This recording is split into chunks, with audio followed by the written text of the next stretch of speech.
I really don't want to talk about this anymore, but I'm getting so many messages and so many DMs that I'm going to make one more video about the Visitax. Is Visitax a scam? It is the biggest question that I am getting about this. Also, people are messaging me and saying I'm spreading misinformation, that this is not really a tax. And I get why people think it is scammy because you can only pay it online, number one. There's a lot of scam sites.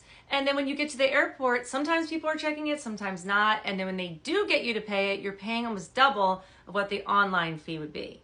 And if you're wondering what Visitax is, I've done several videos on it, but very quickly, it's just a tourist tax that Cancun wants you to pay.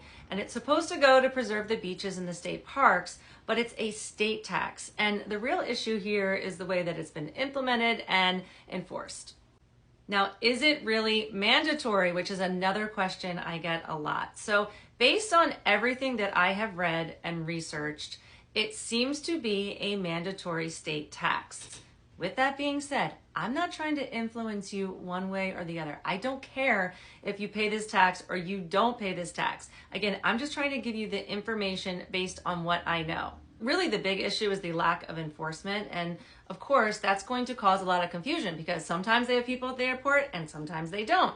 And then even the people at the airport are being really aggressive with people, which of course is going to set people off and make it feel more like a scam. I know there's a lot of talk about what happens if you don't pay it. They say it's attached to your passport and you're going to get fined. I haven't heard anything like that. I personally just always pay it online. It's $15 a person because I just don't want any hassles at the airport. And if it is going to, the beaches and the state parks, in my mind, I guess, at least I feel like I'm doing something good.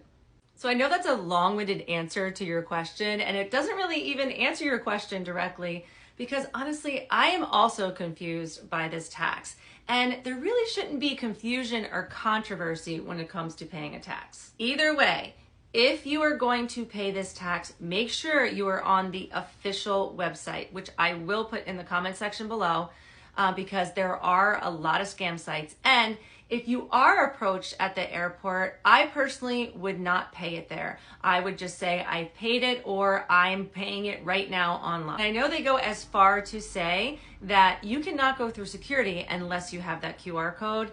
And so far, that is not the case. Again, I love hearing from you in the comment section. Would love to hear your experiences with this.